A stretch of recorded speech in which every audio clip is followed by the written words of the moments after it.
Assalamu alaikum guys, this is Wajid Tech Talk, and today we're talking about the upcoming Samsung Galaxy A37, the successor to the A36 and one of Samsung's next big mid-range launches.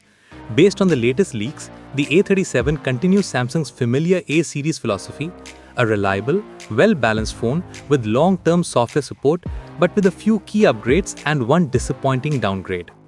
Starting with the design, the Galaxy A37 is expected to feature a slightly refreshed look. Samsung is refining the camera module this year, while keeping the premium feel with a glass back protected by Gorilla Glass Victus Plus.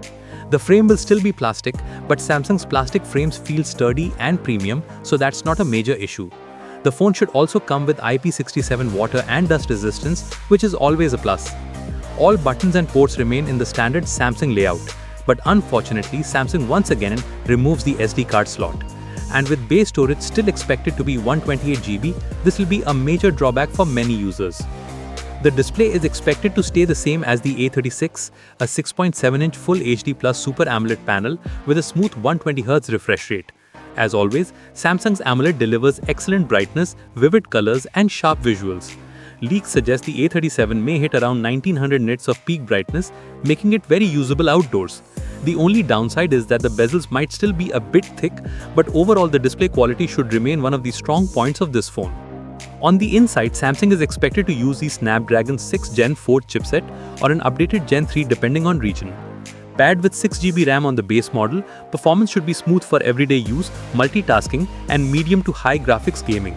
You may still experience some heating during long gaming sessions, which is typical for this category.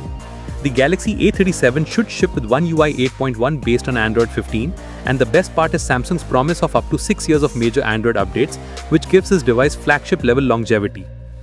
As for cameras, the A37 is rumored to keep the same setup as last year, a 50-megapixel main sensor, an 8-megapixel ultra-wide, and a 5-megapixel macro lens. The front camera could be either 12-megapixel or 13-megapixel depending on the final version. Photo quality is expected to be similar to the A36, sharp and reliable from the main sensor, decent ultra-wide performance, and good quality selfies. You'll also get 4K video recording from the front and main cameras, though the ultra-wide will still be limited to lower resolutions. Battery life remains the same at 5000 mAh, which should easily last a full day for most users.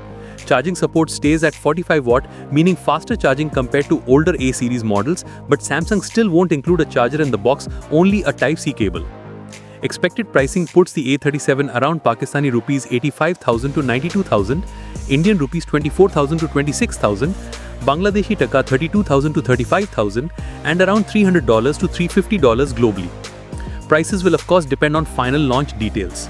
So overall, the Samsung Galaxy A37 looks like a solid balanced mid-range phone with a better chipset, a premium design, and long-term software support, but still no SD card slot and not a huge upgrade over the A36. Let me know what you think about the A37 in the comments. This is Wajid Tech Talk. Thanks for watching, and I'll see you in the next video.